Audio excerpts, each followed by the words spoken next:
네, 반갑습니다. 예, 3주차 두 번째 시간이 되었군요. 예, 지난 시간에 저희가 행정의 본질이 무엇인가, 그래서 행정의 개념, 그리고 행정의 개념에는 행정법학적 행정 개념이 있고요. 그리고 행정학적 행정 개념이 있다. 이렇게 말씀드렸죠. 그리고 이제 행정과 정치, 그리고 행정과 경영의 문제를 살펴보았습니다. 이제 이번 시간에는 지난 시간에 공부한 내용을 어, 그 관련 원어 문헌을 통해서 한번 정리해보는 그런 시간을 가지려고 합니다. 그런데 이제 그러니까 이번 주까지 이제 그렇게 되는데요. 좀 순서를 바꿔서 이제 그 원어 부분은 이제 아마 3주차, 그러니까 세 번째 시간, 3주차 세 번째 시간에 해야 될 것 같고요. 그 이전에 우리 교재 51페이지 현대 행정의 이해, 그래서 현대 행정 환경, 그리고 현대 행정의 특징 등의 문제를 간략히 보도록 하겠습니다. 자, 그래서 우리 교재 51페이지 제가 캡처해 놓은 화면을 같이 공유하도록 하겠습니다. 아,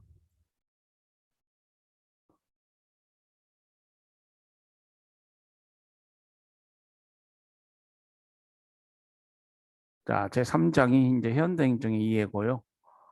어, 네, 여기 잘못되어 있네요. 내가 아까 해놨는데 딴 걸 아마 가져온 것 같습니다. 미안합니다. 크기 및 위치 좀 바꾸면 돼요. 네, 이걸 이렇게 해가지고 6.74 회전 90도를 해야 돼. 그러면은 이렇게 우리 교재에 있는 대로 나옵니다. 예.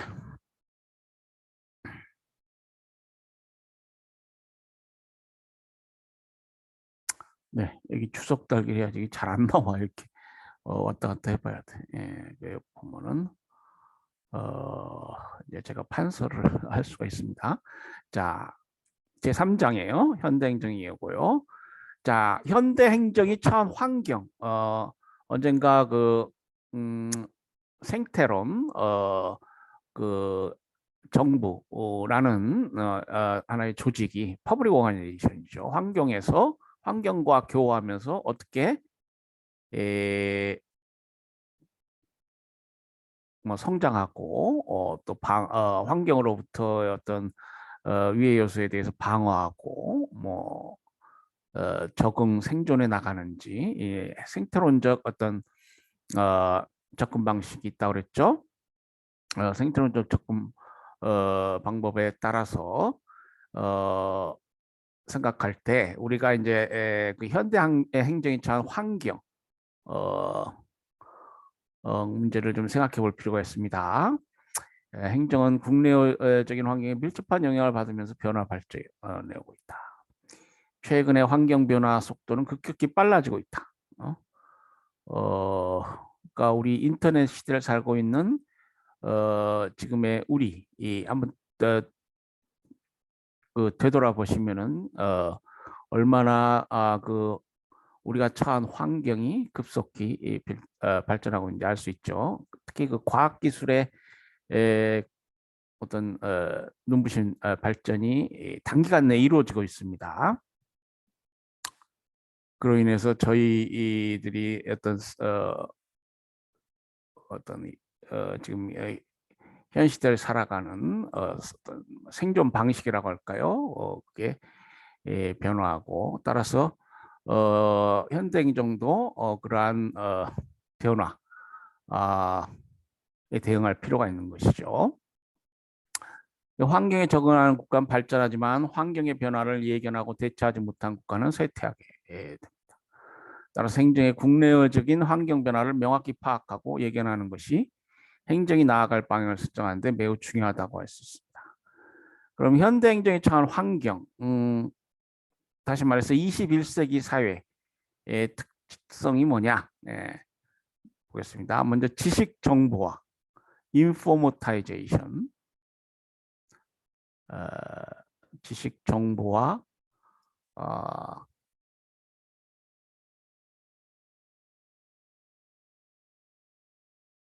사회를 21세기 사회의 한 특징으로 우리가 규정해 볼 수 있습니다.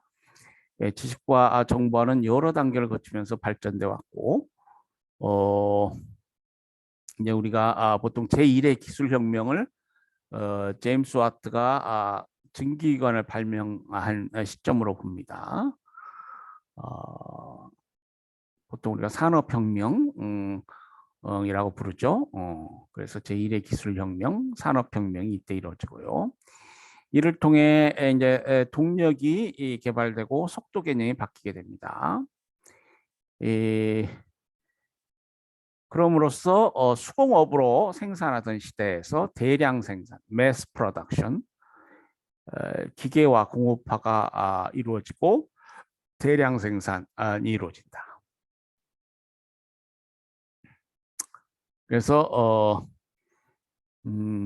이제 인류의 물질적 복지 수준이 굉장히 높아집니다. 그러니까 결핍의 시대로부터 풍부한 물질적 시대가 되었다. 물질적으로 풍요로운 시대가 되었다. 그런 것이죠. 그래서 이 프랑스 경제학자인데요. 장 베프티스트 세이라는 사람이 세이의 법칙을 말했어요. 생산자들이 대량 생산한 상품을 시장에서 공급한다. 그러면은 그 당시만 해도 그 상품 그대로 시장에서 수요가 그대로 공급대로 발생한다. 그러니까 공급은 수요를 창출한다. 이것이 이제 세이의 법칙입니다. 그러니까 만들어서 시장에 내놓기만 하면 이게 잘 팔린다는 얘기야. 이제 초창기에는 당연히 그랬죠. 왜냐하면은 물질적으로 궁핍한 시대를 살다가 이제 기계화, 공업화로 인해서 대량 생산이 이루어지고 어떤 풍부한 시장에서 어떤 상품이 풍부하게 넘쳐나고 그러더라도 소비가 되는 거예요. 이제 그것이 시간이 감에 따라서 어떤 뭡니까? 공급 과잉으로 인해서 공급 과잉으로 인해서 시장이 다 그것을 소화하지 못하는 그래서 이제 잉여 상품이 발생하고 언젠가 말씀드렸던 뭐 여러분 경제학 교양 시간에 들어보셨겠지만 이 잉여 상품 그래서 다 소비가 되지 않는다 이 말. 그래서 이제 공황이 발생한다. 자본주의가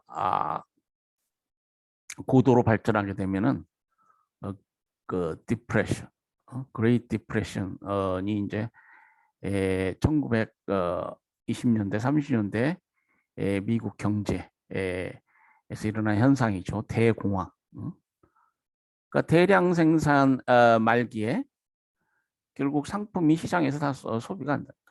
그래서 이 세이의 초창기 세이의 법칙이 적용되지 않는다는 것이죠. 어, 어, 그래서 음, 그래서 이 대량으로 생산된 물품은 이제 세이 법칙에 따르면 공급이 스스로 수요를 창출하는 결과 가져오지만 대공황이랄지 시간이 감에 따라서 그런 자본주의적 어떤 병리 현상들이 또 발생하게 된다는 것입니다. 자, 제2의 기술혁명은 전기 발명으로부터 시작이 됩니다. 전기는 정보의 통신을 가능하게 하여 공간적인 개념을 축소시키는 결과를 가져왔고 이는 인류의 시간과 공간의 개념을 변화시킨 중대한 계기가 되었다. 또한 이 시기에 자연에 존재하지 않는 제3의 물질인 새로운 합성 물질을 만들어 사용하게 됨으로써 자연에 절대적으로 의존하고 살았던 시대의 의존도가 감소했다. 이 전기를 최초로 발명한 사람이 페르미인가요? 어쨌든 이 전기 발명으로 뭐 전화, TV, 뭐 이런 어떤 정보의 송신 관련해서 급격한 환경 변화가 있게 되죠. 그것은 시간과 공간의 개념을 변화시키게 됩니다.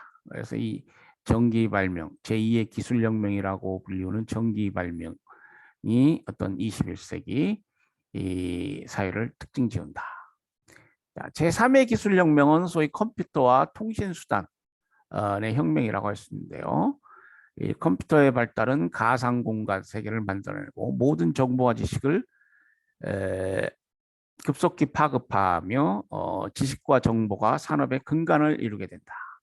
아까 인터넷, 우리가 인터넷 시대를 살고 있다 얘기했지만은 이 컴퓨터의 발달은 그야말로 우리 이 생활 방식 그리고 행정 환경을 급격하게 변화시키고 있습니다.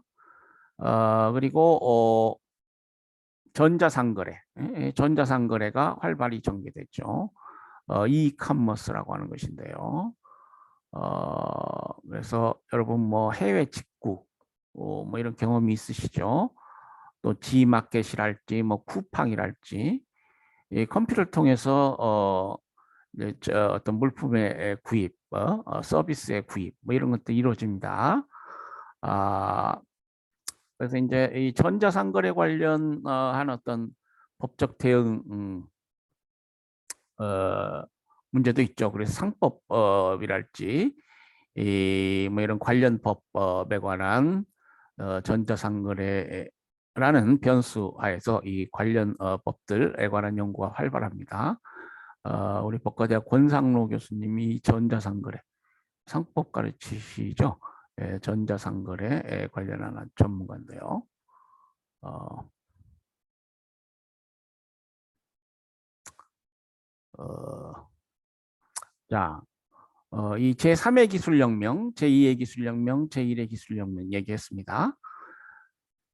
자, 토플러라는 학자가 있어요. 이 토플러는 이제 그 어떤 경영학과 교수인데요. 예, 그 우리 이 인류 역사 관련해서 어떤 이제까지 어떤 발전 단계를 통해서 미래를 예측한 어떤 미래학자이기도 합니다. 에,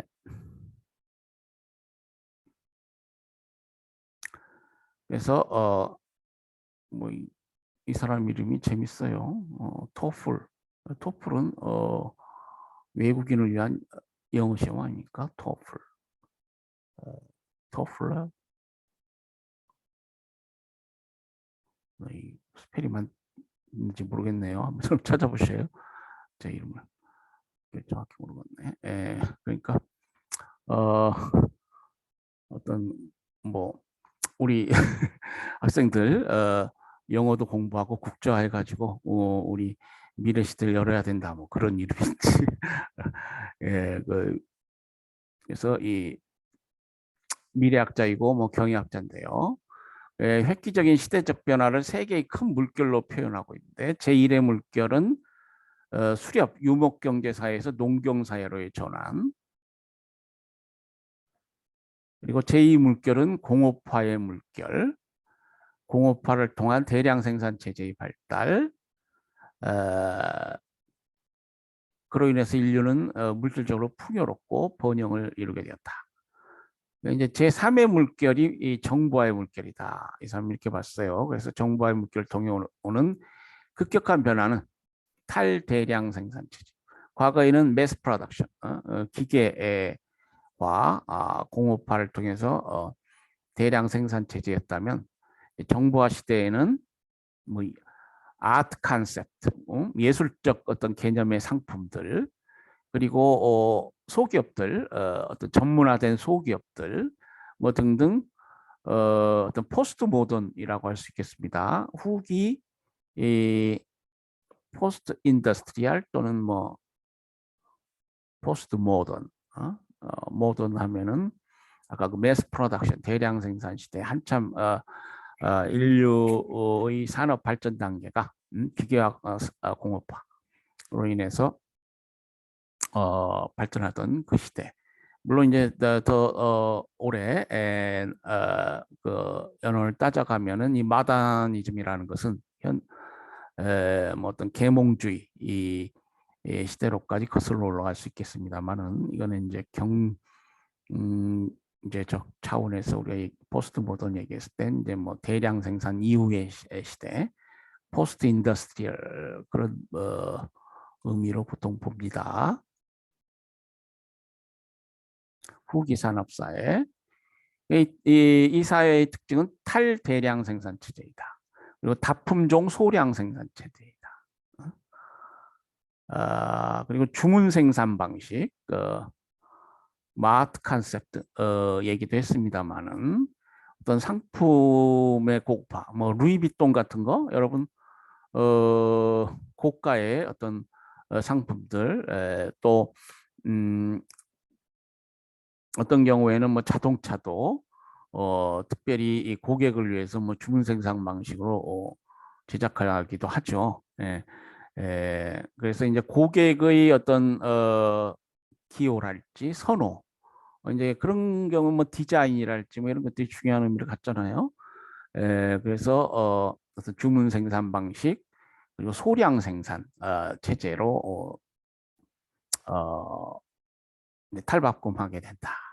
물론 기존의 어떤 그 기계화 산업화가 힘을 받는 영역은 그대로 힘을 받죠. 그러나 그 외의 영역이랄지 또 이제 대체적으로 이런 경향이 나타난다는 것입니다. 정보화는 시공을 초월한 통신을 가능하게 하고 있으며 모든 산업의 획기적인 변화를 초래했다. 정보화 시대를 살고 있는데 이 정보화 시대를 살고 있는 우리들에게 이제 문제점도 많이 있습니다. 개인의 정보 노출로 인한 사생활 보호 문제랄지 지식이나 정보로부터 소외된 부류의 사람들이 많아지면서 지식이나 정보의 양극화 현상이 심화되고 있습니다. 또한 정보화 정책으로 인해 기존의 가치를 유지하려는 사람들과의 가치 충돌의 문제가 나타나고 있다. 그래서 그 정보화 시대에 근데 이제 우리 그 교수님들만 해도 오픈 액세스 무브먼트라고 해서요. 자신들이 어떤 저작물을 누구나 쉽게 볼 수 있게 하자. 오픈 액세스.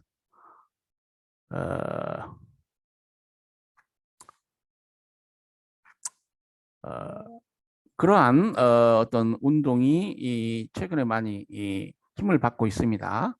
그런데 이제 그 뭐 교수님들이 쓴 논문이랄지 책 이런 것들을 어떤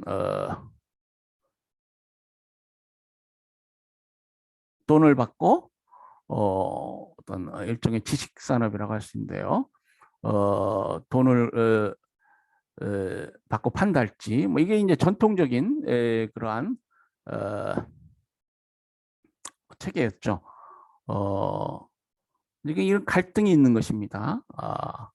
근데 우리가 구글 스칼라를 통해서 어떤 여러 논문이랄지 책을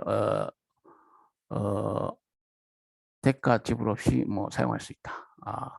과거에는 뭐 지금도 그렇습니다만은 뭐 테일러 프란시스랄지 뭐 웹 업 사이언스 같이 논문을 전문적으로 출판하고 어떤 인덱스하는 그런 보통 그런 어떤 체계하에서 이제 교수사회하고 뭐 지식산업 연관이 되는데요. 그런 어떤 체계적 갈등이 이 정보화 시대에 나타날 수 있다는 것입니다. 근데 또 하나 예를 들면 변호사 시장도 그래요. 그래서 언젠가 변호사의 에, 그러니까 어떤 피해를 입은 사람이 있다. 그래서 법률 구제를 받고 싶다. 그러면 변호사를 전문적으로 소개하는 사이트가 있어요. 이제 그것이 우리 변호사 윤리 이와 충돌될 우려가 있다. 그래서 변호사협회에서 또 법무부에서 어느 정도 규제를 하려고 하고 합니다. 그러니까 이 기존의 가치를 유지하려는 그런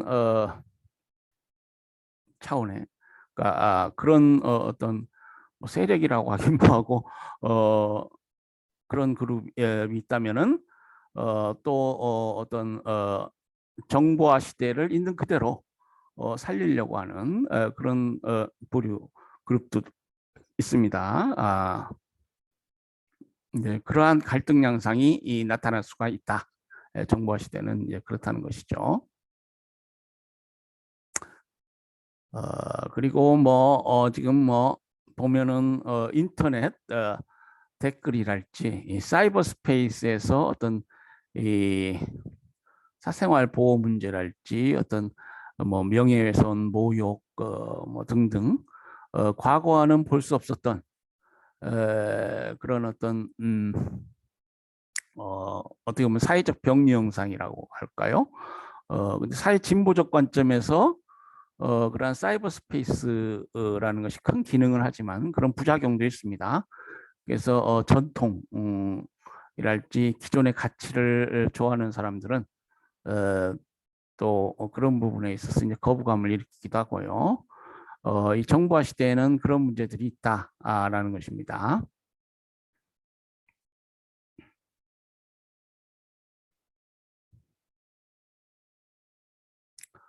어, 다음으로 이제 지구촌화 현상. 이제 원어로 하면 글로벌리제이션이죠. 우리가 이제 보통 세계화라고도 하고요. 우리 교재에서는 이제 지구촌화 이렇게 번역을 하였네요. 글로벌리제이션. 그래서 사회 구조가 변화하고 있다. 그러니까 세계가 하나의 지구촌화 되어가는 변화는 국내 사회 구조에 새로운 변화를 초래하고 있다.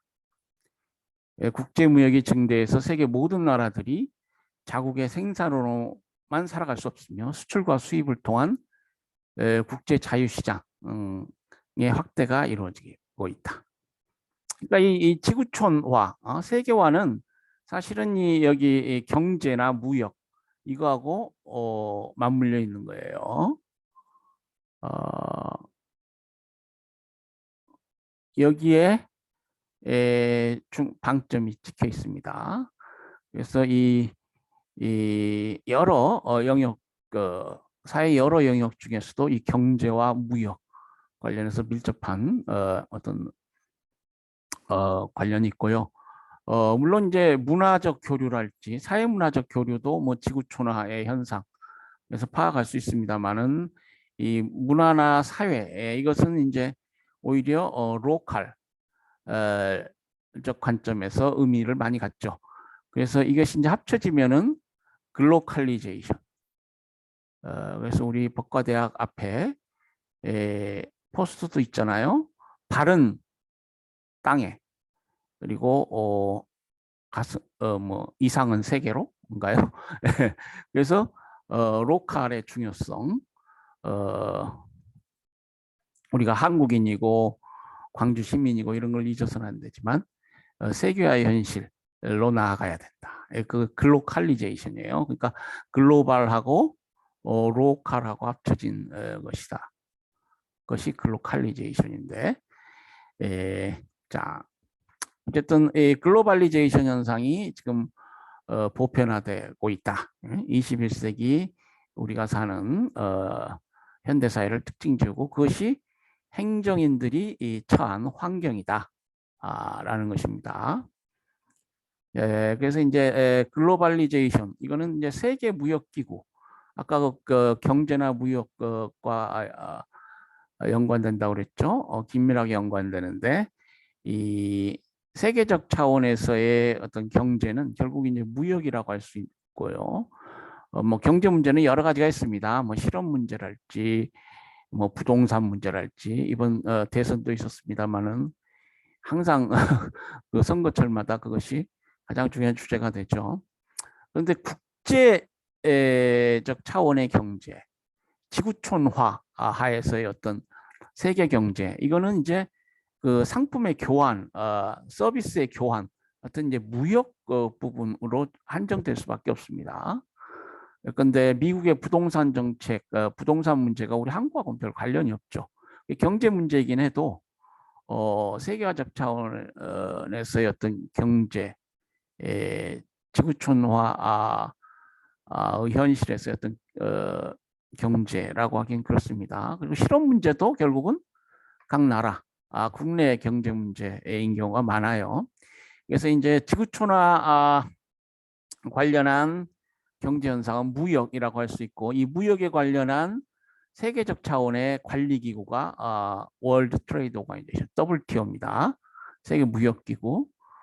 이 세계 무역 기구는 뭐 국제 기구, 여러분 국제법 시간에 공부하시지만 국제 기구는 기본적으로 이 다자조약 체제로 이렇게 돼 있습니다. 그래서 WTO 세계 무역 기구도 통사에 관련한 어떤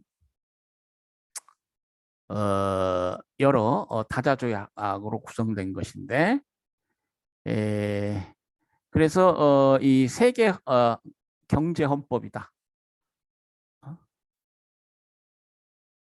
WTO는 지금 150개국 넘는 세계 대부분의 국가가 가입돼 있습니다. 그리고 그 WTO를 구성하고 있는 다자조약을 준수해야 돼요, 회원국들이. 그러니까 그것이 하나의 헌법 같은 것입니다.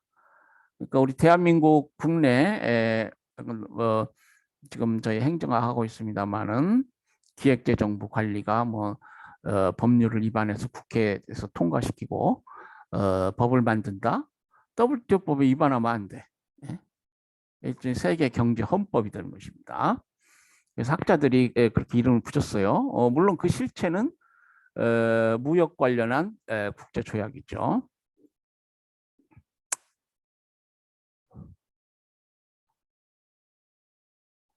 자, 정치 국제화도 일어나고 있다.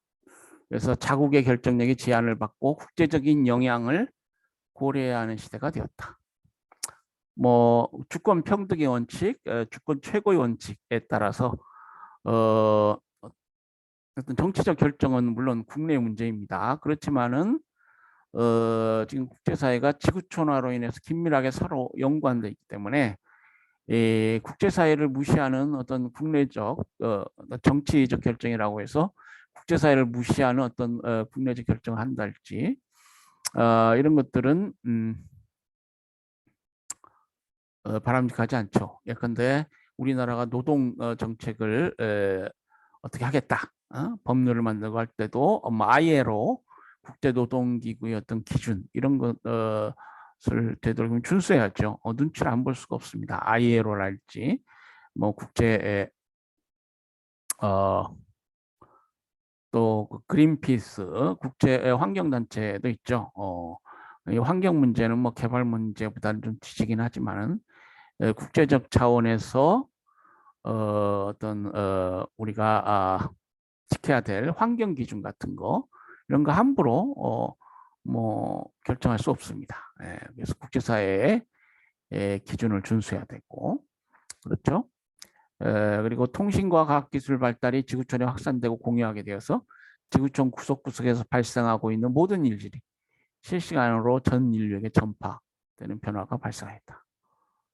여러분 그 뭐 언젠가 그 성범죄자들이랄지 이런 뭐 전자 발찌를 차게 하나요? 또 여러분 실시간으로 자신의 위치가 위성에 의해서 체크됩니다. 뭐 구글 맵이랄지 이런 거 이용해 보세요. 그렇게 긴밀화된 사회가 되었다. 이건 통신과 과학기술의 발달로 그런 사회가 되었고 행정인들은 그러한 행정 환경을 알아야 됩니다. 행정을 함에 있어서 그런 행정 환경을 알아야 된다. 자, 예술과 종교도 국제적인 교류가 확대되면서 이 시대 가장 영향력 있는 사회적 요소로 등장하게 되었다. 국제 질서는 특정한 국가 힘에 의해 지배받기보다는 초국가적 기구에 의해서 그 질서와 영향력이 행사되고 있다. 그래서 뭐 여기 주요 국제 기구들이 있네요. UN 뭐 여러분 아시죠? WTO 이건 아까 나왔고, 월드뱅크. 월드뱅크는 이 세계은행이라고 하는 것입니다. IMF 국제통화기금. 이 세 가지 국제기구는 경제 영역에 있어서 가장 중요한 국제기구입니다. 그래서 우리가 이것을 브레튼 우즈 체제라고 불러요. 유엔이 만들어지면서 같이 만들어진 국제기구입니다. 물론 근거되는 기초조약이 있죠. 국제 NGO는 Non-Governmental Organization이죠. 비정부간 기구. 뭐 환경 단체 얘기했습니다만은 뭐 환경 단체, 그리고 엠네스티 인터내셔널 국제 사면, 뭐 사형 폐지 주장하는 기구죠. 이런 기구들은 비정부간 기구, 그러니까 비정부간 기구의 수가 굉장히 많습니다. 그 어떤 일종의 그 국제사회에서 압력 단체, 예? 그러니까 정부간 기구, NGO의 반대는 GO, 정부간 기구인데 국제사회에서 어떤 여론을 근거해서 어떤 압력 단체, 정부의 압력을 그러니까 어떤 시민사회의 어떤 합의에 기초해서 정부들이 그렇게 행동해야 된다. 우리 국내에도 뭐 참여연대랄지 뭐 여러 압력 단체들이 있죠. 민주주의를 하려면은 이렇게 다수의 의사가 직접 어떤 책임과 권한을 갖는 정부나 governmental organization, 정부간 기구는 아니지만은 국내적으로 국제적으로 이런 NG 그 압력 단체들이 있습니다. 아세안, 아페크, EU. EU는 유럽연합이죠. 이거는 아페크는 아시아 태평양 경제공동체고요.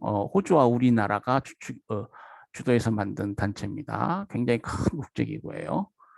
나프타는 저 북대서양, 그러니까 North American Free Trade Agreement, 그러니까 북미 자유무역협정입니다. FTA는 자유무역협정의 준말이죠. 미국, 캐나다, 멕시코 3개국 가입돼 있어요. 그러니까 국가 상호 간의 상호 협력 이해가 더 필요한 어떤 지구촌화를 우리가 살고 있다는 것입니다. 그리고 뭐 분권화, 임시조직형의 조직구조, 창의성과 개혁, 이런 것들이 중요시되는 조직관리가 중심된 변화로 대두되고 있고요. 또 기술혁신, 생산자 중심에서 소비자 중심으로의 전환, 이런 것들이 이제 국제적인 변화의 지구촌화 현상이라고 할 수 있겠습니다.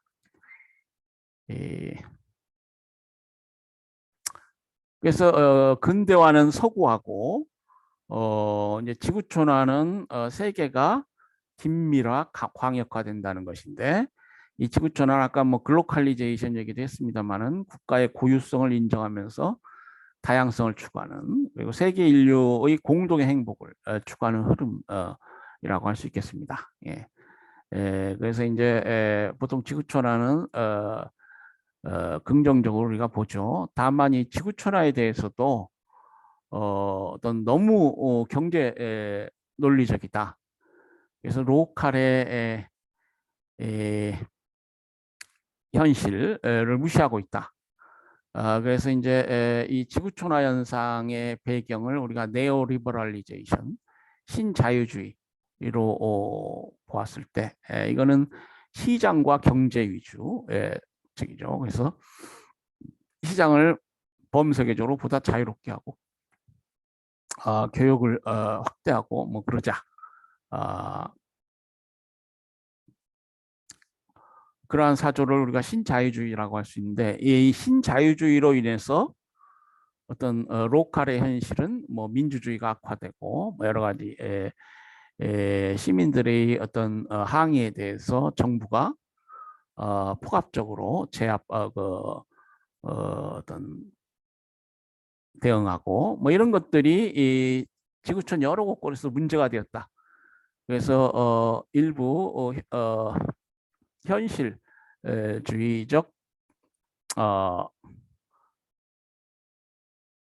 지리학자들은 어떤 경우 fuck neoliberal이죠. fuck 하면 이게 욕이죠. 신자유주의를 저주한다. 뭐 이런 의미가 되겠습니다. 그래서 신자유주의에 대한 비판도 많이 있습니다.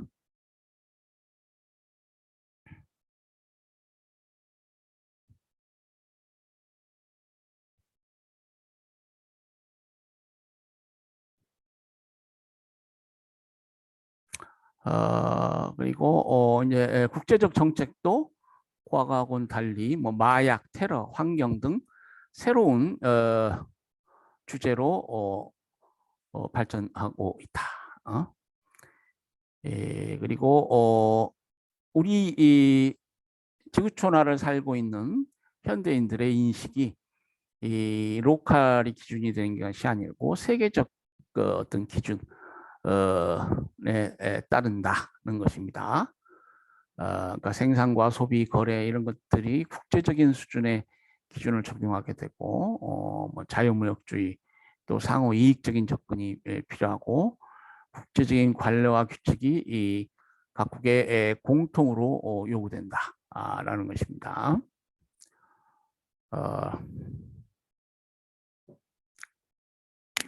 네.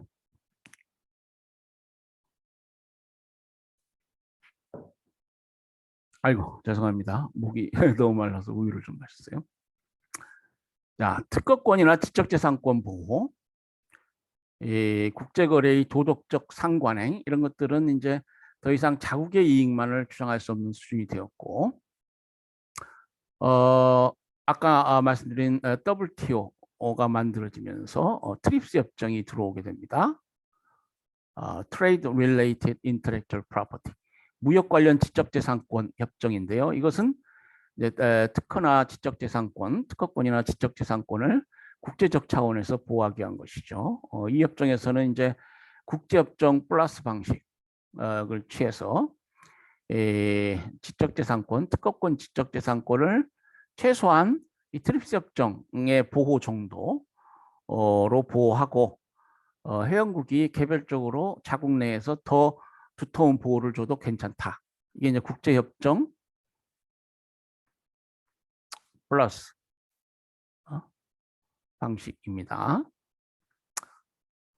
이렇듯이 이 특허나 뭐 지적재산권 이 부분은 사실 무역 경제하고 관련이 있죠. 선진국들은 이 두텁게 이걸 보호해서 자국 경제를 진작하고 국가 이익을 취하는 입장입니다. 후진국은 그에 비해서 특허권이나 지적재산권은 하나의 인류 공동의 유산이고 과도한 보호는 부정의하다 뭐 이렇게 보는 것이죠. 그래서 그 보호 기간이랄지 이런 거와 관련해서도 다툼이 있죠. 선진국은 보다 장기간의 어떤 보호 기간을 법에서 규정하자. 예, 개발도상국은 이제 그 반대 입장이죠. 그래서 이제 국제 경제적 관점에서 빈국과 부국 간의 그러니까 선진국과 개발도상국 간의 이해 대립이 있는 것입니다. 우리가 그것을 남북 문제라고 하죠. 꼭 특허권이나 지적재산권 외에도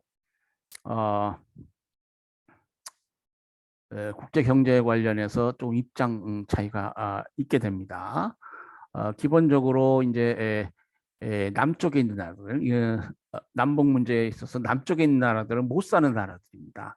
그리고 이제 북쪽에 있는 나라들은 뭐 산업화가 고도 단계에 이르고 잘 사는 나라들, 선진국들이 많죠. 그러니까 적도의 북반구, 남반구에 있는 국가들. 그래서 이 못 사는 나라들은 예컨대 환경 관련해서 국제사회가 뭐 분담금을 부담한다라고 할지 하는 경우에 선진국들이 더 많은 돈을 내야 된다. 나라가 똑같은 게 아니다. 지금 오염 배출도 공업화된 선진국들이 많이 배출하지 않느냐. 뭐 이런 입장이고, 그리고 정의관념도 그렇습니다. 어, 기회의 평등, 출발선에서 선진국과 후진국을 똑같이 대우하는 것이 만이 정의가 아니다. 남쪽에 못 사는 나라들은 실질적 정의, 여러분 헌법 시간에 뭐 실질적 정의, 형식적 기회균 등 뭐 이런 얘기 들어보셨을 겁니다. 그래서 그 못 사는 나라들에 대한 우대 조치, 꼭 평등하게 이게 하는 것이 정의가 아니고 필요한 우대 조치를 하는 것이 그것이 정의다. 뭐 실질적 정의관념을 주장한달지 뭐 입장 차이가 있다는 것입니다. 그래서 뭐 WTO 얘기를 하다 보니까 뭐 실질적 정의 남북 문제 얘기도 했습니다만은 어쨌든 세계가 이제 긴밀화 광역화된다. 긴밀화라는 건 뭐예요? 아까 어, 우리 위치가 위성에 의해서 포착되기도 한다. 뭐 이렇게 얘기했는데요. 뭐 그렇게 어떤 국제사회가 굉장히 긴밀하게 연결되어 있다는 것입니다. 우리가 7, 80년대의 미국인들하고 지금의 미국인들하고 다르죠. 네? 굉장히 친근하잖아요. 근데 우리 법대 버이니안 선생 바로 강의실에서 여러분하고 만나게 되죠. 또 뭐 콩글리시 하지 말아라. 인터넷 보면은 테일러인가요? 뭐 좋은 일 많이 하시는 우리 이 외국인 강사분이 있는데 아주 친절하게 영어 가르쳐 주잖아요. 굉장히 어떤 국제사회는 이제 굉장히 긴밀화되어 있습니다. 화상회의를 통해서 저 미국 지사 회사원들하고 즉시 대면하고 회의할 수 있죠. 어, 그리고 그 미국의 유명 가수 해외 직구를 통해서 미국의 유명 가수가 만든 어떤 스테레오를 그 뭡니까? 그 뭐라 그래요? 그 음악 듣는 그 상품, 음악을 들을 수 있죠. 어, 그런 음악 패키지를 구입한달지, 이렇듯이 이제 국제사회가 이제 긴밀화돼 갖고 있고 광역화돼 가고 있다. 광역화라는 건 뭡니까? 과거에는 선진국들 만이 국제사회에서 하나의 뭐 국제 어쩌고 얘기할 수 있어요. 그렇지만 지금 아프리카 저 오지까지 넓어진다는 거, 영역이 넓어진다는 것이죠. 저 아프리카 오지 어떤 나라도 국제화 시대를 살고 있는 그런 사람들로 포섭이 된다는 것입니다. 그래서 긴밀화, 광역화 현상. 이것이 지구촌화 현상을 특징 지우는 두 가지죠. 자, 다음으로 이제 분권화가 있습니다. 분권화. 현대 행정 환경을 이해함에 있어서 분권화 현상을 우리가 알아야 된다. 행정에서 시민 참여가 증대되고 사회 구성원들의 협력적인 통치가 일반화되는 거버넌스 체제가 일반화되고 있다. 국가 중심적인 행정 체제가 시민 중심적 체제로 바뀌고 비정부기구, 비영리기구 등의 역할이 증대되고요. 아래로의 이 방식에서 그러니까 위에서 아래로 탑다운, 죄송합니다. 위에서 아래로의 이 방식에서 아래에서 위로 바텀업 의사소통이 일어난다. 그래서 이제 학자들은 뭐 이게 폴리아키라고 불러요. 그러니까 강력한 중앙 정부가 있는 것이 아니고 폴리라는 건 뭐예요? 여러 많다 이런 뜻이죠. 어떤 결정 단위가 많다 이 말. 그 분권화 현상을 우리가 폴리아키라고 불러요. 디센트럴리제이션 이라고 하기도 하고요.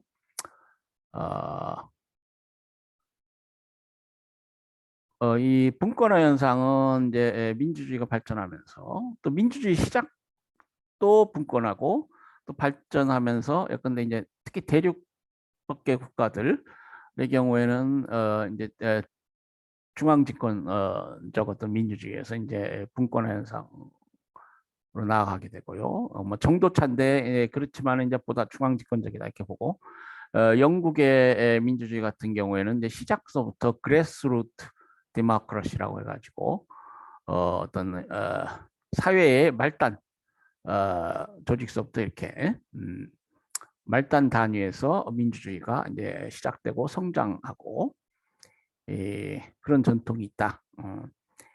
그래서 이제 그런 경우에는 이제 그렇게 해서 뭐 어떤 중앙 정부를 구성하고 민주주의가 되고요. 이제 유럽은 비교적 중앙 집권, 분권보다는 이제 중앙 집권적 개념이 강한 지역인데요. 이거 뭐 정도차고 전반적으로 민주주의 발전은 분권화로 나아간다. 다음으로 이제 지방이나 조직 고유의 문화 창출. 이 있게 된다. 여러분 뭐 순창고추장 과거에는 우리가 말은 했습니다만은 지금 뭐 순창고추장 상표가 하나의 트레이드 마크가 돼서 WTO 차원에서 보호를 받는다. 뭐 그런 차원에까지는 과거에는 이르지 못했죠. 그러나 지금은 이건 지방이나 조직의 어떤 고유 문화, 예컨대 프랑스 보르도 지역의 뭐 포도주랄지, 뭐 순창 고추장이랄지, 뭐 안동 찜닭인가요?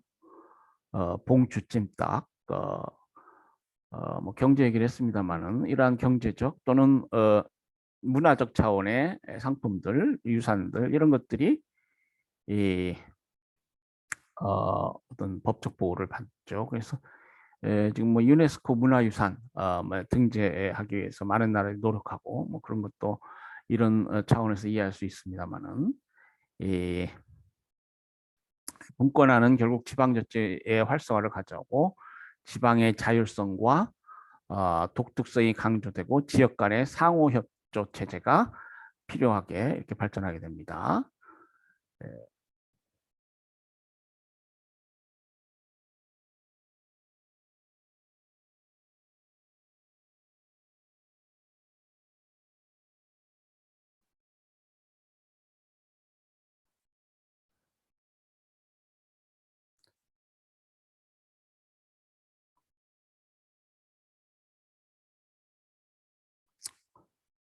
그리고 이제 전문성과 융통성이 증대되고요. 다원화 현상이 있게 됩니다. 그러니까 현대행정 환경이 처한 아까 현대행정 그리고 현대행정인이 처한 환경이라는 것이 이렇게 여러 차원에서 변화무쌍하다는 것입니다.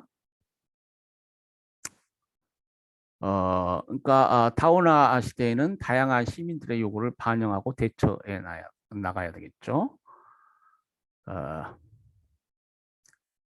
자, 정부 조직의 환경 변화를 보겠습니다. 정부 조직에는 이제 내부적 환경 요소가 있고 외부적 환경 요소가 있는데 서로 영향을 주고받으면서 사업 추진과 활동을 하게 됩니다. 내부적 환경 요소는 1차적 환경 요소라고 할 수 있는데 행정 환경에 직접 영향을 미치고 그 내용을 살펴보면은 뭐 입법부 관련해서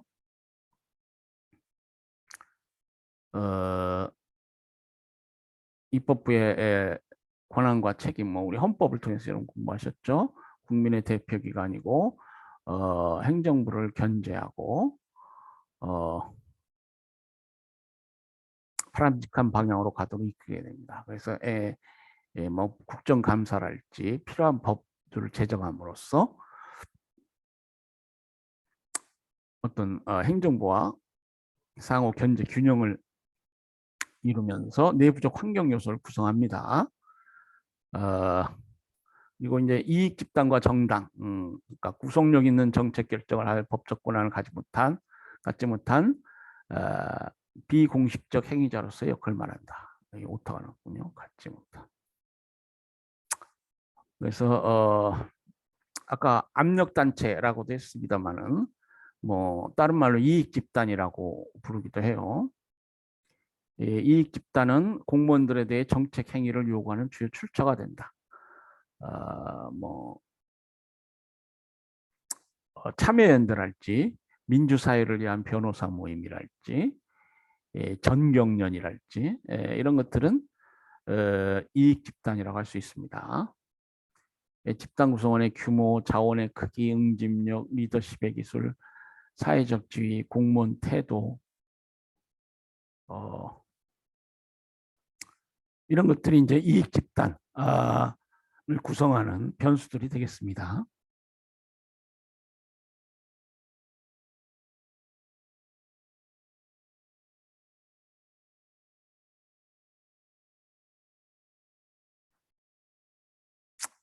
정당 있습니다. 뭐 뒤에 우리가 Politics and Administration 이라는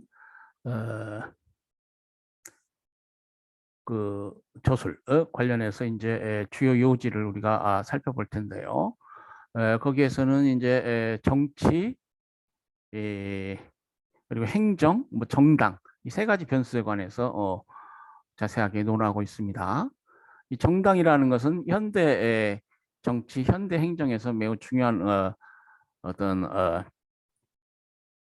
실체라고 할 수 있는데 이 정당은 정책보다는 권력에 더 많은 관심을 갖습니다. 지난 시간에 뭐 Policy and Administration, Policy and Administration 얘기도 했습니다만은 뭐 Politics하고 Politics는 권력 쪽이라면은 여기에 비해서 이제 좀 연성적인 그런 뉘앙스 팔러시죠. 그러니까 policy and administration. 책 제목이 그렇게 되는 경우에는 행정공무원들이 팔러시니까 행정공무원도 할 수 있잖아요.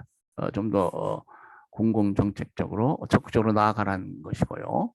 이 팔러틱스는 행정공무원이 뭐 정치 일을 한다 이렇게 볼 수는 없잖아요. 그렇기 때문에 제목이 Politics and Administration이면 정책행정 이원론, 정책행정 이원론적 입장에서 예, 그, 누굽니까? 프랭크 제이 굿나우죠. 이 Politics and Administration 쓴 사람은 F.J. 굿나우라고 그랬죠.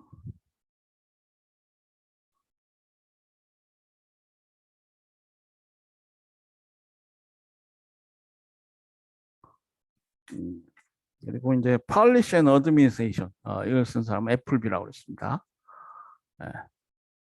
그래서 이 애플비는 우리가 보통 행정의 개념에 관련해서 본질에 관련해서 이제 통치 기능설적 관점에서 설명했다 이렇게 보고요. F.J. 굿나우는 정치행정 이원론, 정처행정을 구별하고 엄밀하게 구별하는 이원론적 관점에서 행정을 바라봤다. 뭐 이렇게 설명을 드렸는데요. 뭐 이 다음 시간에 좀 우리가 보겠습니다만은 이 정당이라는 것이 이 F.J. 굿나우가 이 정당에 관해서 많이 얘기했어요. 현대 행정국가에서는 어떤 정당 정치에 기반하고 있기 때문에 정치가 정당 정치, 과거 같은 명망가 정치, 역관제, 스포일 시스템, 앤드류 잭슨 창설한 그런 스포일 시스템이 오랜 기간 지속되었다. 이 명망가 정치 시대라고 우리가 부릅니다. 우드로 윌슨이 행정학의 고유성, 독자성 얘기하면서 그 이후에 현대 정치는 정당 정치로 이렇게 발전합니다.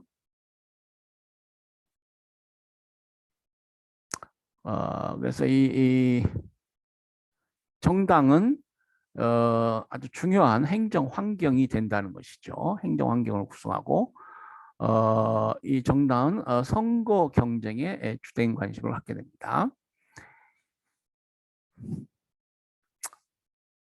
그리고 이 국민 대중도 하나의 행정 환경이 당연히 됩니다. 이 국민 대중은 어떠한 성격의 것이냐, 어떠한 성격의 환경이냐. 일단 구속력 있는 정책 결정을 할 법적 권한을 갖지 못했죠. 그러니까 비공식적 행위자라고 할 수 있겠습니다. 그러나 뭐 주권자이고 선거가 실시되게 되면 그 국민의 의사는 매우 중요하죠. 개별 정책이나 사업의 대상 집단으로서의 의미를 갖습니다. 그러니까 행정 고객이기도 해요. 국민 대중은 사업의 대상, 행정부가 어떤 사업을 한다, 정책을 핀다, 그 대상이죠. 지금 대장동 관련해서 말이 많죠. 그러니까 대장동은 이제 뭐 지역 개발 어떤 프로젝트인데, 예? 그 많은 아파트를 지어서 뭐 분양을 하고 국가가 어떤 공공 어, 정책을 통해서 어떤 일정 급부행정을 하는 것입니다. 급부행정, 공급행정. 그런 경우에 국민은 사업의 대상이 된다는 것입니다. 자, 외부적 환경 요소가 있습니다. 2차적 환경으로서 직접 관련되는 건 아니지만 전체적으로 행정을 기울한다는 측면에서 직접적 환경인 내부적 환경에 못지않게 중요한 의미를 갖는데요. 첫째, 경제적 환경이 외부적 환경 요소 첫 번째가 되겠습니다. 사실 경제와 행정은 뭐 밀접 불가분의 관계가 있죠. 자, 경제가 행정에 어떤 영향을 미치느냐? 행정의 기능과 규모는 19세기 작은 정부, 뭐 최소 국가이기도 했습니다만, 미니멀 스테이트. 이 당시에는 그 어떤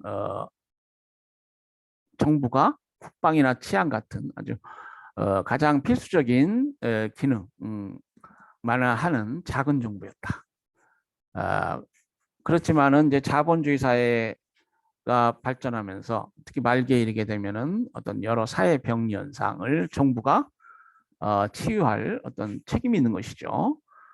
그래서 적극적인 역할, 정부의 적극적인 역할, 큰 정부, 예산을 많이 써서라도 국민한테 잘 사는 사람한테는 세금을 많이 걷고 어떤 못 사는 사람에게 어떤 일정한 보조를 한달지 어떤 사회적 정의 이 관점에서 국가가 여러 가지 역할을 해야 되죠. 예?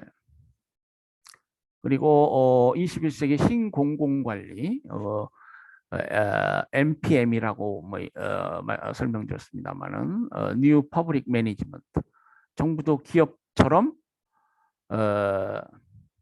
효율성이 어떤 최고의 가치가 된다. 그래서 그 이전에 어떤 큰 정부 이런 걸 반성하죠. 그래서 새로운 어떤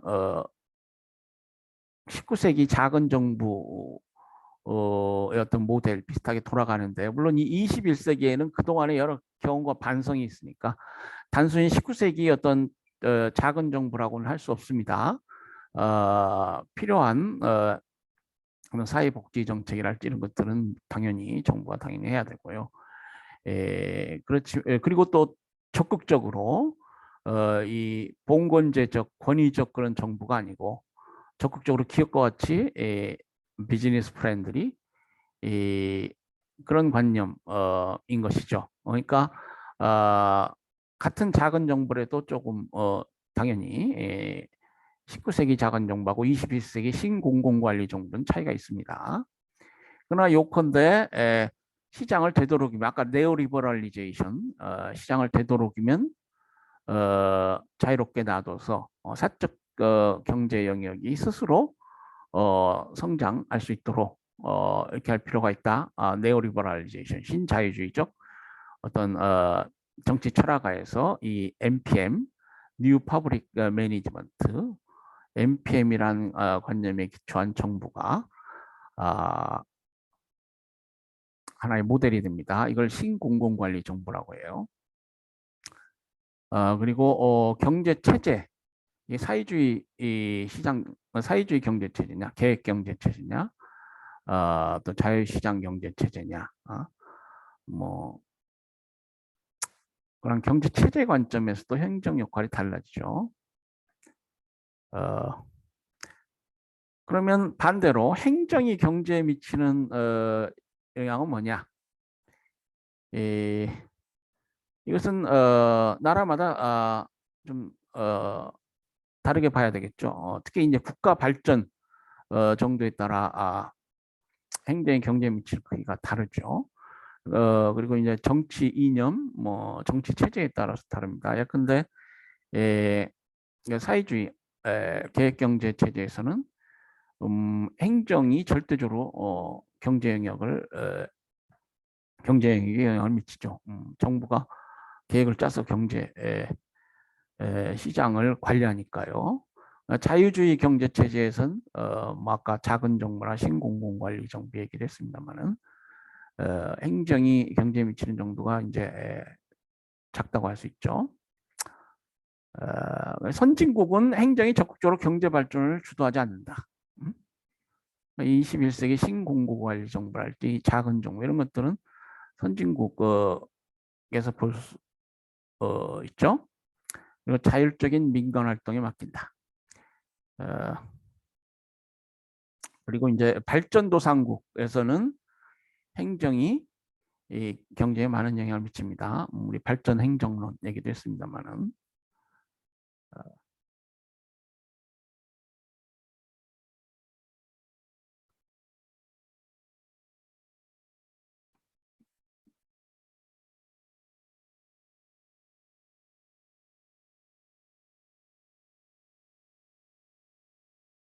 네.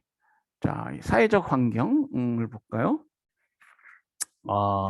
사회는 그 존재 양식에 따라 다양한 형태로 행적 영향을 미칩니다. 왜 사회와 행정을 보는 경우에 행정은 사회 의존적이죠. 사회를 떠나서 뭐 행정이 존재할 수 있나요?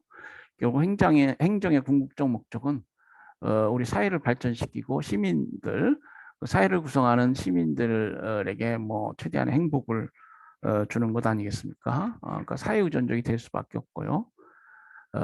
그리고 또 행정 체제, 뭐 정부도 그렇지만 뭐 세금에 의해서 운영되고요. 또 행정공무원을 선발한다.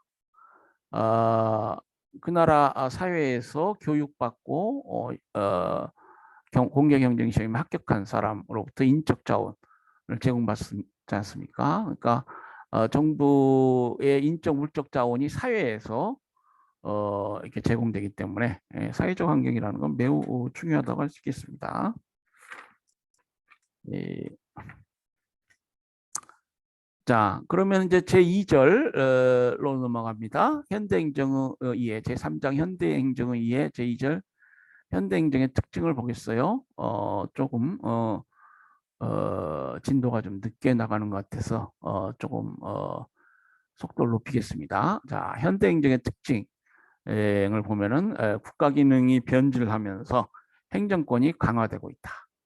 자, 16세기, 18세기 초는 절대군주제죠. 이제 18세기 후반에 이르게 되면 뭐 미국 독립, 프랑스 혁명 얘기도 했습니다만은 법치주의 국가 체제가 무너지고 자유주의가 등장해서 국가 기능이 제한된다. 그리고 19세기 말과 20세기 초에는 행정국가 체제가 등장한다고 했습니다. 뭐 행정학이 이때 탄생되고요. 우드로 윌슨 말씀드렸죠. 1929년 세계 대공황을 전후해서 뉴딜 정책으로 국가 역할이 증대되고요. 이후에는 쭉 우리가 살펴본 대로 과학기술의 발전, 인구의 폭발적인 증가, 급속한 산업화 진전, 도시화 현상의 가속화, 독점기업 출현, 노동운동의 세계 세력 확대, 국제문제 의격화, 국제무역의 폭증, 국제사회의 변화가 굉장히 상당히 지속적으로 급격 어떤 과거에는 보지 못할 그런 정도로 이제 많이 변화 변천되게 됩니다. 이러한 행정을 둘러싸고 있는 환경의 변화에 대응하는 위해서는 행정권을 대폭 강화할 필요가 있어요. 그래서 행정부의 우위성, 그리고 위임입법, 국회가 행정부에게 어떤 재량권을 부여하기 위해서 위임입법을 통해서 재량권을 부여합니다. 그래서 국회는 기본적인 원칙을 담은 법을 정하고 세부적인 어떤 정책 결정 단계에서는 행정부가 재량권을 행사하도록 하죠. 그리고 행정부나 행정권의 자유재량권 확대, 이거 뭐 같이 맞물리는 것입니다. 그리고 행정위원회 제도가 많이 발달해요. 이 행정위원회는 준입법권, 준사법권을 행사하는 기구입니다. 그래서 오늘날 행정은 단순한 질서유지 차원을 넘어서 사회를 적극적으로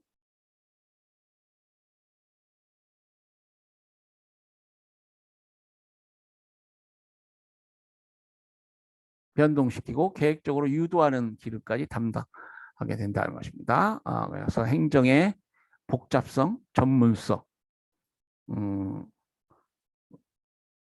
현상이 일어나게 됩니다. 그래서 이제 뭐 과학기술 발전 얘기도 했습니다만은 행정부가 이 현대 행정 환경에서 어떤 전문성과 복잡성이 없어서는 기능할 수 없게 되죠. 그러니까 의회는 이제 정치 이 기관으로서 어떤 최소한의 원칙과 기준을 정하는 입법 기능만 한다. 그래서 세부적인 어떤 차원에서 행정부의 정책 결정 기능이 굉장히 강화되고 있다. 그래서 행정입법이라고 하죠. 행정부의 어떤 추상적 법규 정립에 관한 권한이 확대되게 됩니다. 그리고 과거와는 달리 행정부가 여러 형식의 어떤 행정수단을 이용해요. 뭐 하명, 금지, 금제제, 이건 전통적 행정수단이라면 뭐 권고랄지 보다 좀 연성적이라고 할 수 있는 이런 행정수단들이 사용됩니다. 권고, 지도, 협상, 절충, 뭐 경고 이런 것들. 그리고 이제 발전행정, 특히 개발도상국 그룹들에게 있어서는 이 발전행정이라는 개념이 매우 중요합니다. 뭐 선진국도 행정국가화 경향으로 행정부의 권한이 확대되는 것은 뭐 비슷한데요. 특히 이 개발도상국에서는 행정부의 기능과 역할이 중요하게 됩니다. 뭐 현대 행정 환경 얘기했습니다만 행정부들이 해결해야 될 문제들이 많아지고 있습니다. 경제 문제, 자원 문제, 도시 환경 문제, 물가, 소득 격차, 노사 문제, 무역 관계 등에 대한 발전을 위한 행정 역할이 중요되었고요. 그래서 이제 발전 행정론도 그렇지만은 사실 개발도상국 그룹 외에도 범세계적으로 어드미니스트레이티브 스테이트 행정국가화 경향이 있는 것이 사실입니다. 그리고 파저티브 스테이트 적국국가, 행정국가는 뭐 적국국가라고도 하고요. 여기는 이제 스테이트가 붙어야죠. 또 프로비저널 스테이트 급부국가, 아까 대장동 지역개발 얘기도 했습니다만은 지역개발 프로젝트를 통해서 집 없는 사람에게 싼 값으로 집을 공급한다. 그러니까 국가의 성격이라고 할까요? 이런 것들은 현대 행정 관련해서 새로운 국가관이라고 할 수 있습니다. 아까 미니멀 스테이트, 최소 국가, 작은 정부, 뭐 이런 고전적 의미 국가, 뭐 소국 국가, 국가는 뭐 일 대로 하지 말아야 된다. 시장에 맡겨야 된다. 국방이나 치안 같은 어떤 핵심적인 중요한 기능만 한다. 이제 그러한 관념으로부터 이렇게 새로운 국가관이 등장한다. 행정국가라고 할 수 있는데 이 국가 통치기관 입법, 사법, 행정 중에서 행정권과 행정 기능이 상대적으로 많은 역할을 해야 되는 그런 우월한 위치에 있는 국가를 말합니다. 그 성립 배경이라고 할까요? 보면 뭐 산업혁명, 자본주의 발달, 인구 증가, 도시화 현상, 실업 대책, 뭐 국제관계가 긴밀화되는 것도 거죠. 지구촌화 아까 얘기도 했습니다만은 이 행정국가는 뭐 현대 행정 환경에서 불가피합니다만은 문제점도 많습니다. 행정이익이 편중됨으로 인해서 전반적인 어떤 공익적 차원에서 공익 개념이 공익 개념이라는 관점에서 바람직하지 않다. 그리고 행정권 집중화 현상, 행정 맞는 사상 이 배제될 수 있다. 국민의 피동화, 국민이 피동화라는 건 말 그대로 수동적으로 된다는 것입니다. 피라는 것은 능동, 이거에 반대되는 개념이죠. 주체적으로 뭘 하는 게 아니고 소극적으로 정부가 뭘 해주나 이렇게 의존적이 된다는 얘기입니다. 그래서 이제 우리 대선 관련해서 어떤 정부의 어떤 국민에 대한 뭐 생계 보전할지 여러 가지 어떤 복지 정책들 이런 것들을 펴야 된다. 후보들이 그런 어떤 주장 많이 했죠. 선거 공약 많이 내걸고요. 그것이 어떤 필요한 정책이긴 합니다만은 하나의 단점이라고 할까요? 그러면은 이제 국민이 피동화된다는 것입니다.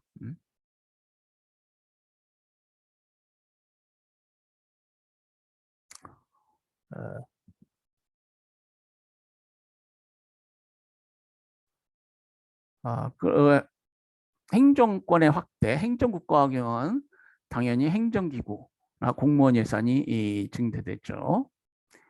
그래서 어떤 학자들 여기 니스카넨 같은 학자는 공무원은 뭐 별게 아니고 예산 극대를 추구하는 집단의 사람들이다.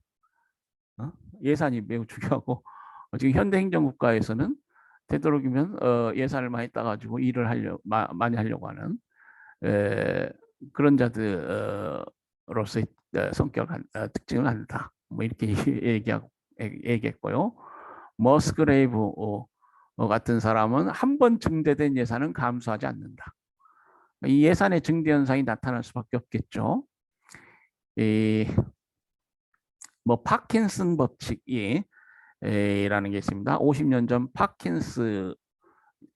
파킨스지라는 학자가 말한 법칙인데요. 지속적인 확장을 하는 행정기구의 특징을 잘 설명해주고 있습니다. 그래서 이 파킨스 법칙에 따르면 정부 조직은 업무량과 관계없이 스스로 조직과 공무원 수를 증대시키는 성향을 지녔다. 뭐 대선 얘기 자꾸 대선과 관련해서 말씀드려서 죄송합니다만은 여성가족부 폐지 같은 거, 그러니까 여성가족부가 필요해서 이제 만들었는데 이제 지금에 이르게 되면은 이것이 괜히 어떤 허울만 남은 조직이라는 것이죠. 그래서 이제 폐지의 당위성, 지금 당선인 즉 국민의힘당인가요? 과거 이제 야당이었죠. 지금 아직 국회 기준으로 보면 야당이죠. 예. 국회의 절대다수 의석은 지금 현 집권당인 이 더민주당이 그렇죠. 절대다수 의석을 가지고 있죠. 그래서 그걸 잘 어떻게 폐지할 수 있을지도 폐지할 수 있을지 모르겠어요. 그리고 이제 공수처도 지금 뭐 폐지 쪽으로 가닥을 잡았다고 하는데 뭐 대통령 명령으로 그 폐지할 수 있나요? 어, 예, 그 가능하다는 사람도 많이 있고요. 그래서 아마 공수처는 어떻게 될지 모르겠습니다. 근데 여가부는 지금 굉장히 강력히 추진하고 있는 것 같아요. 자, 현대행정국가는 국민의 복지를 증진시키는 복지행정을 확대하고 있어서 급부행정이 중심을 이루게 됩니다. 말씀드린 대로 행정재량의 범위가 확대되고 종래 엄격한 법치주의 원리가 약해지고 있습니다. 그리고 행정 기능이 분업화, 전문화, 기술화되고 있다. 당연하겠죠. 행정의 범위가 확대되고 그러면서 기능이 세부적으로 분업화될 수밖에 없습니다. 특히 행정 내용이 복잡해질 수밖에 없는 그런 행정 환경이기 때문에 행정가들은 고도의 전문성을 지녀야 된다. 그런 것이죠. 그리고 행정 기획 기능이 중시되게 됩니다. 뭐 선거 이번 대통령 선거에서의 어떤 뭐 출구조사랄지 보면은 이 통계과학이 매우 발전돼 있습니다. 그래서 출구조사가 소름 끼치게 맞았다. 개표 방송 보면서 뭐 그런 얘기하는 사람도 있었는데 이 행정 영역에서도 이 통계 과학이 이 어떤 중요한 행정 기술의 하나로 이렇게 들어와 있고요. 현대 행정에 있어서 불가결한 요소가 됩니다. 그래서 기획관리 기능이 이제 중시되게 됩니다. 행정정책의 기획관리와 국가예산의 계획예산 제도 등의 장기적인 관점에서 행정관리 기능이 확대되었다. 이렇게 볼 수 있고요.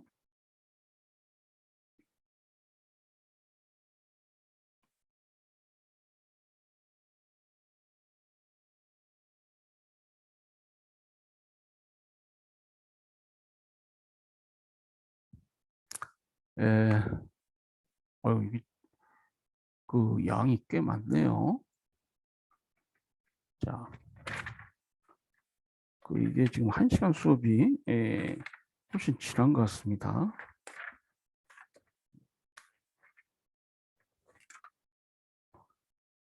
그래서 이제 신중앙집권화 경향, 그러니까 현대 행정국가의 특징이라고 했을 때 신중앙집권화 경향이가 한 특징이 됩니다. 20세기 선진국을 중심으로 한 현대 행정 과정 중에 하나라고 할 수 있는데요. 지방 분권화의 경향을 가지면서도 더욱 효율적인 행정을 수행하기 위해서 생겨난 경향이라고 할 수 있겠습니다.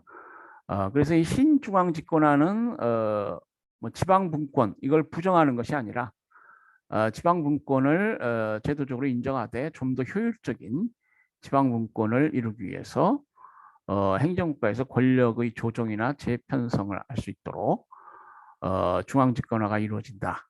그걸 우리가 신자가 붙었죠. 신중앙 집권화 경향이라고 부릅니다.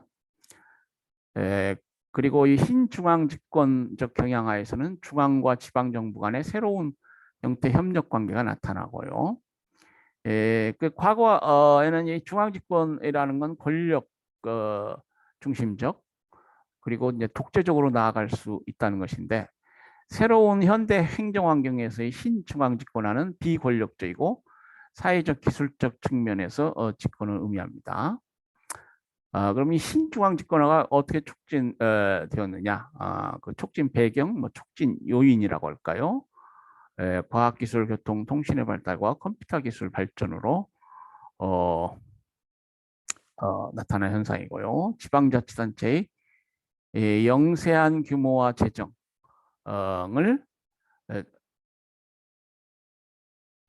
보완하기 위해서 대규모 광역 행정이 필요하게 되고 그러한 과정에서 이 신중앙 집권화 현상이 나타나게 되는 것이죠. 셋째, 우리 교재도 있지만 교통통신의 발달로 국민의 생활권이 확대되고 사경제 부문에 대한 정부 규제의 필요성이 증대되게 되었다. 시장의 비리가 뭐 많아질 수밖에 없죠.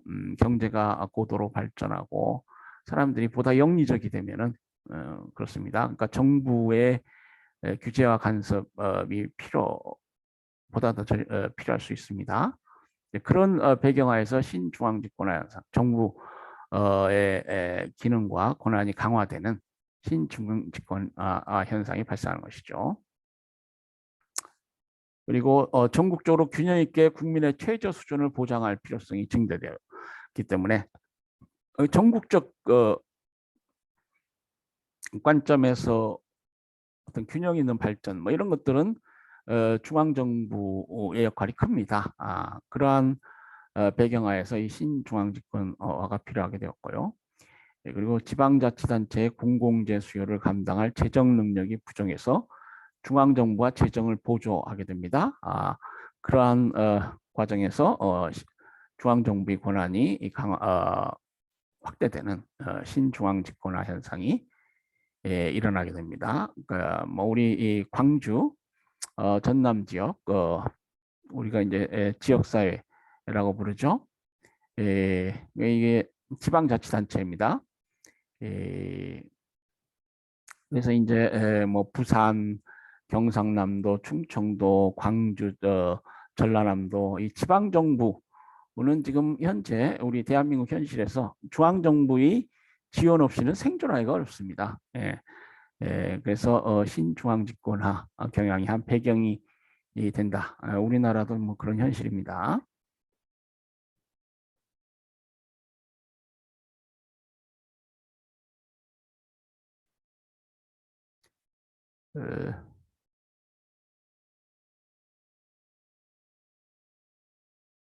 어, 신중앙 집권화의 유형이라고 해서 설명되어 있습니다. 지방 기능을 중앙으로 이관하는 방은 있고 중앙 정부가 통제 권한을 적극적으로 행사하는 통제를 강화하는 방안이 있습니다. 그리고 지방 정부가 사업을 시행할 때 중앙 재정에 의존한다든지 이렇게 해서 신중앙 집권화가 촉진되는 그런 유형이 있습니다. 그리고 이제 광역행정 그리고 지방자치 방식의 변화에 관한 설명이 있습니다. 그래서 아까 광역행정과 신중앙집권화 경향 얘기해서 연결지어서 말씀드렸습니다만은 그 능률적이고 효과적인 정부 시스템을 위해서 이 광역행정과 지방자치 방식이 변화한다는 것이죠. 그래서 지금 광역제를 지방자치제도 관련해서 광역제를 실시하고 있는데요. 이 광역행정은 지방자치를 옹호하기도 하고 그 기능을 제약할 가능성이 있다. 그러니까 그 점을 고려해야 되고요. 광역행정은 집행범위 규모에 따라 효과화가 되겠죠. 이게 오타가 났네요. 효과 차이가 크므로 단체 수준의 결정에 신중을 기하한다. 처리 방식을 선정할 때도 공동 처리 방식, 연합체 방식, 합병 방식 등에서 지역의 실정에 알맞은 방식을 채택해야 한다. 그리고 정치, 사회, 문화적 측면을 모두 종합적으로 고려해야 한다. 그래서 우리 교재 광역제 설치 과정에서 우리가 고려할 사항이 나와 있습니다. 광역 행정의 촉진 요인이라고 할까요? 신중앙 집권화, 광역화, 광역 행정화, 교통통신의 발달, 사회권, 경제권 확대, 뭐 이런 것들이 촉진 요인이 되겠죠. 뭐 개발 행정, 계획 행정의 필요성이 많아지고 사회 간접 자본의 확충이 필요하고 뭐 이런 것들이 촉진 요인이 됩니다. 그리고 도시화, 그리고 도시화와 관련된 여러 문제들, 뭐 주택 문제, 도로 문제, 상하수도 문제 이런 것들이 광역 행정의 필요성을 증대시키죠. 어,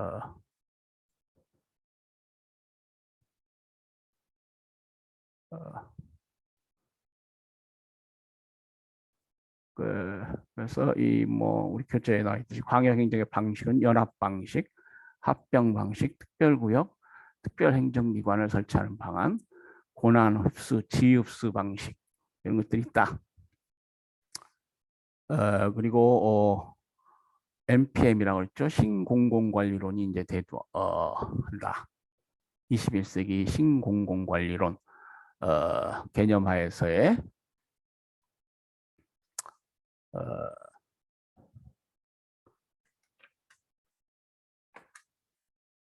그 새로운 행정국가 우리가 이걸 봤을 때 이 신공공관리론은 말씀드린 대로 1980년대 죄송합니다. 1980년대, 90년대 뭐 신자유주의 얘기도 있습니다만은 이때 어떤 영국 대처상 미국의 레이건 행정부는 신자유주의 정책 하이에크 같은 학자들이 얘기한 신자유주의 이 이념을 정책으로 이렇게 실현 한 국가 정부에 대한 어떤 철학 그것을 철학으로 하고 어떤 정책을 시행한 주도적 리더십입니다. 그래서 뭐 대처리즘, 레이거노믹스, 대통령 이름이 레이건이죠. 그래서 레이거노믹스, 레이건 대통령이 취한 경제 정책이다. 신자유주의, 신보수주의는 영국의 수상 대처의 철학이다. 대처리즘. 그렇게 부릅니다. 그래서 이 신공공관리론 패러다임 하에서 어떤 신자유주의적 정부는 이제 많은 나라들이 그 모델을 받아들이게 됐죠. 그래서 이 신자유주의 정책으로 우리나라에서도 뭐 공무원들이 많이 해고되기도 하고요. 작은 정부 뭐 이런 걸 강조하다 보니까 그래서 한때 사회 문제가 되기도 했었죠. 아까 뭐 fuck neoliberalism, 신자유주의를 저주하는 그런 얘기를 하는 학자들도 많이 있습니다. 그런 과정에서 어떤 정부의 과도한 탄압이랄지 민주주의 정신의 어떤 훼손 뭐 이런 것들이 있고 신자유주의를 비판하는 학자들도 많이 있었죠. 자, 이 신공공관리론하에서의 정부는 정부 기능 및 규모를 축소하고 행정 서비스 민영화를 추구하고요. 결과와 성과를 강조하고 행정인의 책임을 강조한다. 시장 지향적 성격이고 고객 지향적 성격을 갖는다. 뭐 이렇게 얘기할 수 있습니다.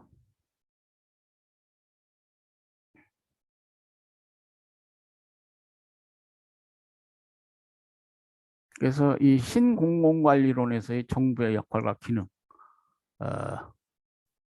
관련해서 이렇게 도표로 나와 있네요. 이 신공공관리론에서의 정부는 기업가적 접근입니다. 기업적 접근, 뭐 시장 지향, 예방 중심적, 수익 창출. 과거의 신공공관리론 이전의 정부는 이것을 관료제적 관점에서 그 특징을 관료제적 관점에서 이렇게 바라보죠.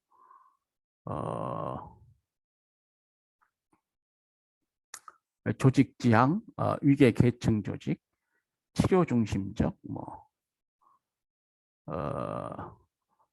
그래서 뭐 노적기 실제로 정부가 적극적으로 많은 일을 한다. 신공공관리론 하에서는 시장 지향적이고 작은 정부, 정부는 방향적기만 하게 됐죠. 그리고 이제 신행정론 얘기를 했습니다. MPA, M이 아니고 A예요. New Public Administration. 1968년 드와이트 왈도라는 사람이 미노 브루크 회의를 컨퍼런스인데요. 미국의 신진 젊은 행정학자들이 모여서 그 과거의 어떤 행태론 접근 방법을 비판하고 어떤 사회의 본래적인 어떤 가치랄지 뭐 정의관념 이런 가치적 부분을 그러니까 사실 팩트하고 밸류를 엄격하게 구분하는 것이 그 이전의 행태론이라면은 신행정론에서는 어떤 가치적 문제를 적극적으로 이게 보게 됩니다. 그래서 사회적 형평성, 인본주의적 철학, 적실성 있는 행정 연구, 행정학의 독특성 확보. 그러니까 행태론에서는 이게 심리학인지, 뭐 사회심리학이랄지 뭐 이렇게 그런 행위과학, behavioral science라고 하죠. 그런 과학적 성격을 강조하다 보니까 행정학의 독자성 이것이 약해졌다. 그래서 이런 가치 문제랄지 이런 것들을 받아들임으로 해서 행정학의 연구의 방법에 있어서 그러한 문제들을 받아들이고 적극적으로 다루게 된다는 것입니다. 그래서 이제 신행정론이 등장하면서 현대의 행정국가의 한 특징을 이루고 있다. 현대 행정을 이해함에 있어서 이러한 신행정론, 신공공관리론, 행정국가와의 경향 뭐 이런 걸 생각해 봐야 된다는 것입니다. 그리고 현대 행정을 이해함에 있어서 이 정보화가 행정에 미치는 영향을 또 생각해 봐야 된다. 컴퓨터 활용의 확대, 조직 구조, 조직 과정, 의사 결정, 위계 보고, 지시 등의 조직 관리 과정, 그리고 조직 구조, 많은 영향을 미치는 것이 정보화, 컴퓨터의 보편적 어떤 보급, 사용 뭐 이런 것들입니다. 행정의 분권화, 직권화를 동시에 추진 가능하게 있고요. 그러니까 컴퓨터라는 게 또 정보라는 게 행정에 미치는 영향이 상당히 큽니다. 네. 그렇죠?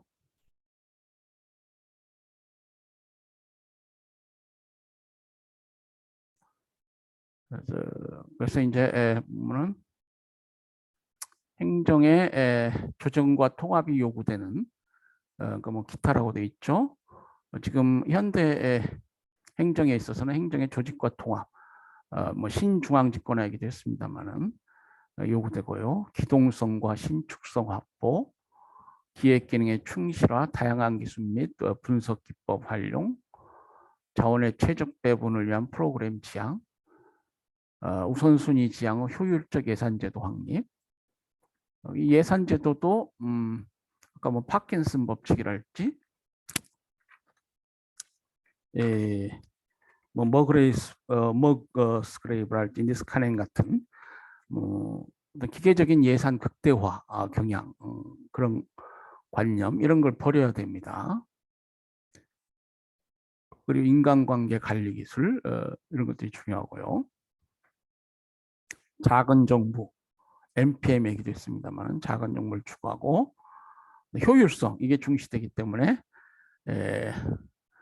시장이 중심이 되고요. 공공부문은 축소하는 경향이 있습니다. 축소된 경향이 있어요. 자, 그럼 미래 행정이 나아갈 방향. 미래 행정이 어떠한 방향으로 나아가야 되느냐? 뭐 정보화, 행정의 국제화, 행정의 분권화, 뭐 이런 것들을 생각해 봐야 됩니다.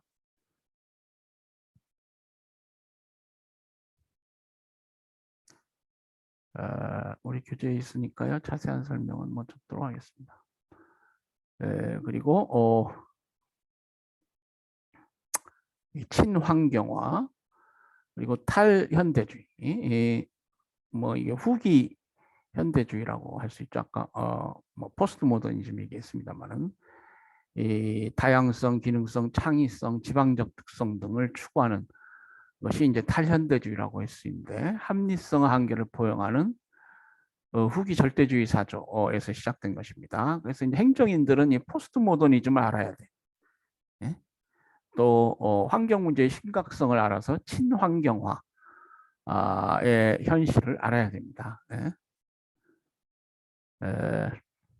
이 탈현대주의적 사조는 비선형적 체계와 격동성, 불규칙성, 불예측성 등이 존재하고 뭐 카오스 이론이랄지 패러닥스 이론 이런 새로운 사조들이 발전하고 있습니다. 이걸 전문적으로 철학적으로 알 수는 힘들지만 어떤 이러한 경향에 대해서 어떤 대강의 이해를 하고 있어야 됩니다. 행정인들은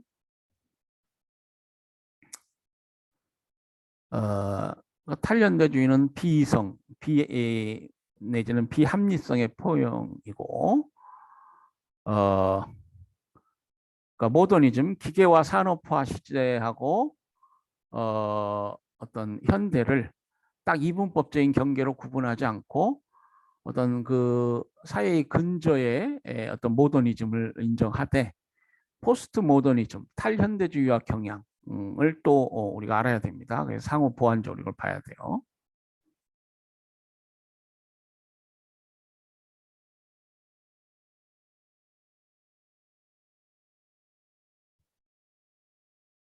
빨리 안 나와. 자, 이제 세 번째 절 현대행정 과정이라고 설명이 되어 있습니다. 뭐 행정의 과정은 당연히 먼저 목표를 설정해야 되겠죠.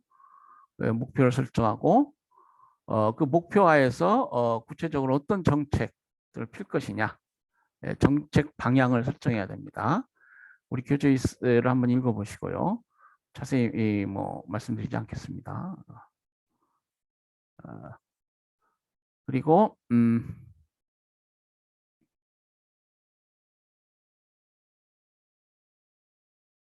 목표와 정책 방향이 설정되면 정부의 각 수준별로 이를 실천하기 위한 장단기 기획을 해야 됩니다. 계획을 짜야 되겠죠. 기획 단계. 다음 단계는 조직화 단계입니다. 조직화는 장기적인 기획을 단기적으로 실천하기 위해서 구체적인 프로젝트를 계획하고 인적 물적 자원을 동원하고 예산을 편성하고 집행을 위한 준비를 하는 단계가 되겠습니다. 그래서 목표 설정, 그리고 정책 방향 설정, 기획, 조직화, 그리고 이제 이걸 집행해야 되겠죠. 계획된 목표 달성을 위해 모든 자원을 효율적으로 사용하여 실천하는 단계가 이제 집행 단계가 되겠습니다. 집행을 하면 그걸로 끝나는 것이 아니고 그 집행 결과에 대해서 평가를 하고 반성할 건 반성하고 다음 어떤 정책 수립이랄지 뭐 목표 설정 관련해서 뭐 우리가 도움이 되도록 해야 되겠죠. 집행 결과에 대한 평가를 해야 되는데 이때 이제 평가 기준이라는 것이 중요하고 목표 달성의 그 평가 기준은 목표 달성의 효과성과 집행 방법의 효율성, 효과의 공평성과 정부가 추진하려고 하는 정책 이념 등 이런 것들을 사용해서 평가 기준을 정하고 평가를 해야 됩니다.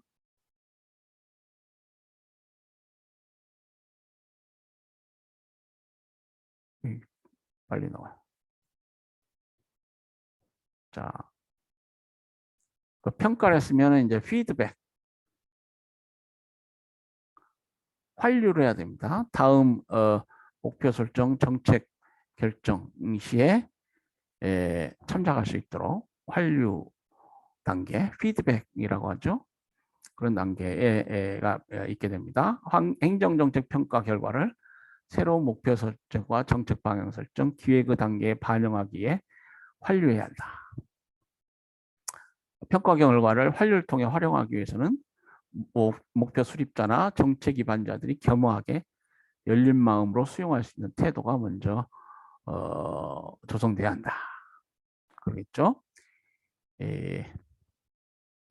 뭐 행정과정은 뭐 이렇게 행정학적 관점에서 주로 행정학적 관점에서 말씀드렸습니다만은 상권분류 원칙에 따라서 입법부와 사법부의 견제와 감시를 받는 과정이라고 할 수 있습니다.